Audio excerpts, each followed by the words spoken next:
Selamat pagi dan salam hormat. Saya Bumawin bersama anda dalam Berita Pagi Sarawak edisi Rabu 15 Julai. Kontraktor yang diberi tanggungjawab melaksana projek pembinaan Ibu Pejabat Polis Daerah IPD Lawas yang baru digalakkan supaya mengutamakan pekerja tempatan. Cadangan itu disuarakan oleh Timbalan Ketua Menteri Dato' Amar Awan Tengah Ali Hassan yang mahu pengambilan pekerjaan diisi anak Sarawak khususnya dari Lawas sekiranya mempunyai keupayaan dan permintaan majikan. Dato' Amar Awang Tengah turut menyatakan selain pekerja tempatan, kontraktor terlibat diminta mempertimbang menggunakan bahan binaan sedia ada di Lawas sekiranya bersesuaian. Saya tegaskan kepada keperluan untuk memberi keutamaan terhadap local content. Mereka harus diberi keutamaan. Begitu juga saya minta supaya construction material kalau ianya available locally, price pun reasonable, they must be given the opportunity. Sementara itu, Dato' Amar Awang Tengah menyatakan wujud keperluan untuk menambah jumlah lift untuk flat polis setinggi 5 tingkat itu kelak sebagai usaha menjaga kebajikan polis Lawas. Kita telah pun bincang tadi untuk flat 5 tingkat. Mula-mula cuma ada satu lift saja. Saya kata ini tak cukup. Mesti ditambah. Sekurang-kurangnya 2 dan ada satu servis lift. Jadi 3 lah. Beliau bercakap demikian dalam sidang media selepas mengadakan tinjauan di tapak projek pembinaan IPD Lawas yang baru di Banting, Lawas. Berkeluasan 12 ekar dengan kos mencecah lebih 113 juta ringgit, ia bakal menempatkan pelbagai kemudahan seperti ruang pejabat, Dewan Serbaguna, stor simpanan barangan kes, surau, tadika dan 55 unit flat polis. Tabung Ekonomi Gagasan Anak Sarawak Tegas telah mengambil langkah proaktif bagi meneruskan perkhidmatan kepada rakyat khususnya golongan belia di dalam ekosistem kebiasaan baharu. Menurut pengerusi Tegas yang juga Menteri Muda Perancangan Bandar, Pentadbiran Tanah dan Alam Sekitar Datuk Len Talib Saleh melalui beberapa mesyuarat Tegas telah memutuskan supaya penganjuran program-program dilakukan melalui platform digital. Jelas Datuk Len Talib sepanjang tempoh Perintah Kawalan Pergerakan atau PKP, PKP bersyarat dan PKP pemulihan Tegas telah membangunkan kandungan digital untuk baki tahun ini dan tahun seterusnya. Program-program tersebut dilaksanakan secara kolaborasi bersama rakan-rakan Tegas daripada agensi kerajaan dan bukan kerajaan. Datuk Len memberitahu 5 program yang dilaksanakan secara digital ialah pertandingan video pendek inisiatif Kerajaan Sarawak, Tegas #Makers Challenge dan STEM at Home 2020. 2 yang lain ialah STEM Virtual Fair 2020 dan Randau Tegas Bersama.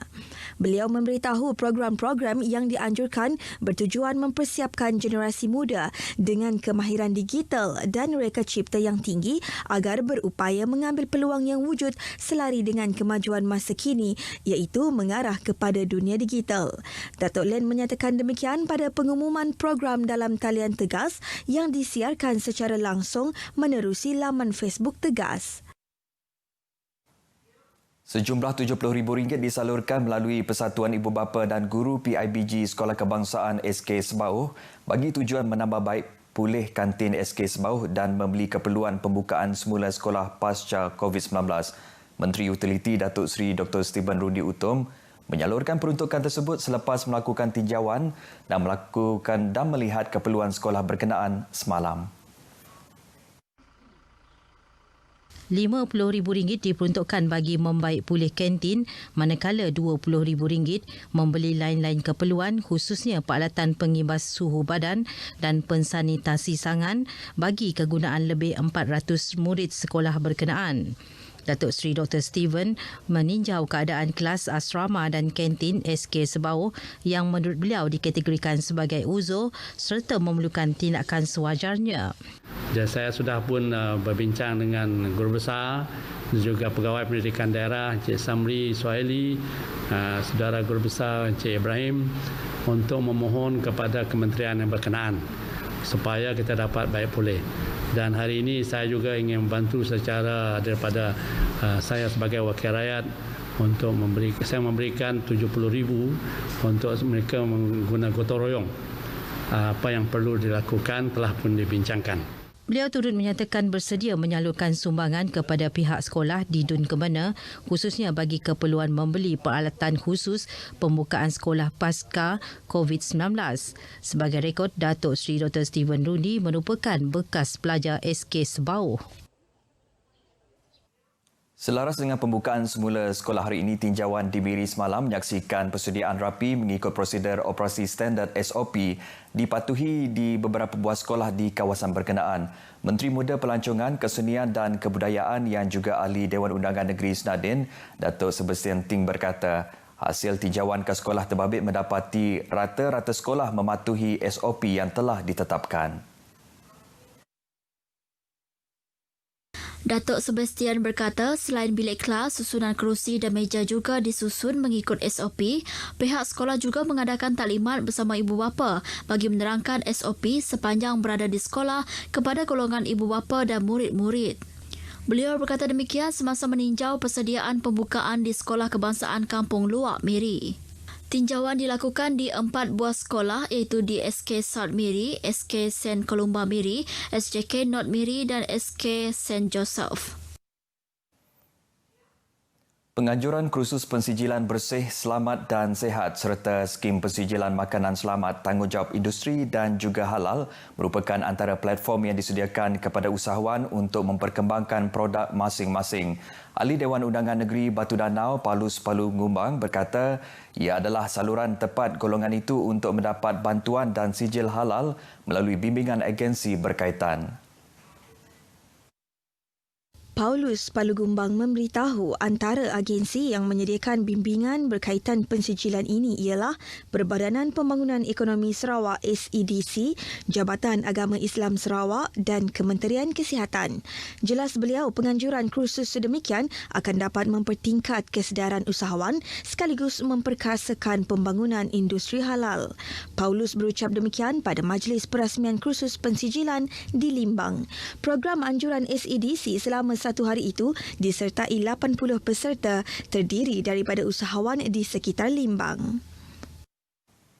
Pelancaran lembah herba wilayah Trolak di Perak oleh Perdana Menteri Tan Sri Muhyiddin Yassin pada Selasa lalu memberi satu gambaran potensi komersial tanaman herba yang telah dikenal pasti sebagai misai kucing, belalai gajah, rozelle dan kacang saca inci. Namun, hakikat yang belum diketahui umum di Sarawak, sudah ada pengusaha yang mendahului dalam penanaman kacang saca inci berskala besar, iaitu di Pantuk di bahagian Sri Aman. Sarawak Saca Inci Valley di Pantu diusahakan oleh Maidin Kunji Koya di kawasan seluas 20 hektar dengan jumlah pohon saca inci ketika ini kira-kira 10,000 pokok dengan sebahagian daripadanya mula mengeluarkan hasil. Saca inci ni sebab dia dapat mengeluarkan omega 369 ya. Jadi setelah kita membuat lawatan dan kerja dan belajar di luar negara, kita nampak potensi dia tinggi sebab daripada report market watch dunia, pasaran omega, bukan pasaran saca inci, pasaran omega 3, 6 ni dunia pada tahun 2025 akan mencecah hingga 57 bilion US dollar. So jadi omega sekarang ni orang dah beralih daripada omega animal, daripada fish oil ke apa semua tu kepada saca inci ataupun kepada vegan omega. Dan antara vegan omega yang terdapat di dunia, saca inci dia mengandungi peratusan omega 3 dan 6 yang terbaik antara banyak-banyak biji yang lain.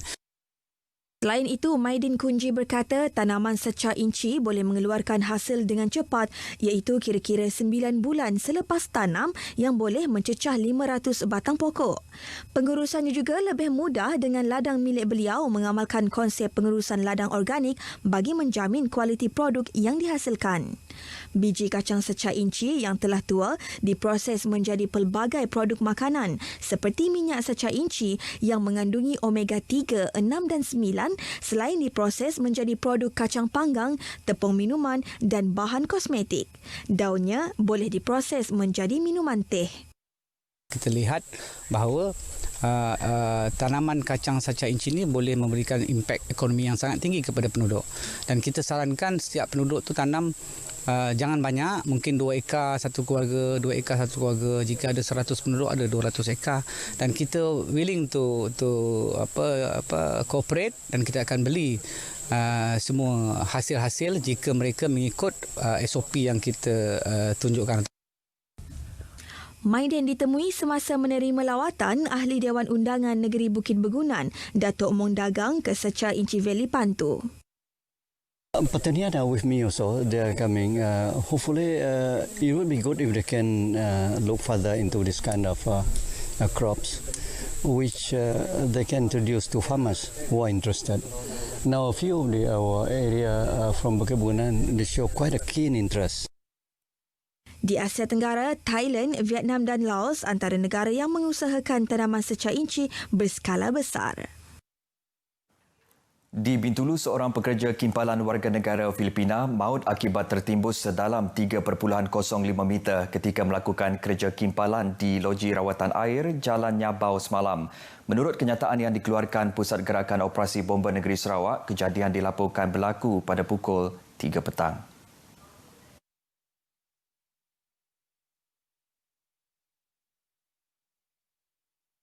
Mangsa Perez Antonio Sequia, 41 tahun, dipercayai sedang membuat kerja kimpalan pada paip berukuran 4 kaki lilitan. Semasa mangsa berada di bawah, secara tiba-tiba tanah telah runtuh dan menimbus mangsa. Pasukan bomba dan penyelamat dari Zon Bintulu telah dikejarkan ke lokasi kejadian setelah menerima panggilan daripada pihak polis Bintulu. Mangsa berjaya dikeluarkan pada pukul 4.33 petang dan disahkan meninggal dunia oleh pihak Kementerian Kesihatan pukul 4.40 petang. Berita Pagi Sarawak edisi Rabu 15 Julai berakhir di sini. Terus amalkan mencuci tangan dengan kerap dan pakai pelitup separuh muka ketika berada di tempat awam. Awasi penjarakan fizikal dan elakkan tempat awam yang sesak. Baik, saya Bumawin, salam hormat dan jumpa lagi.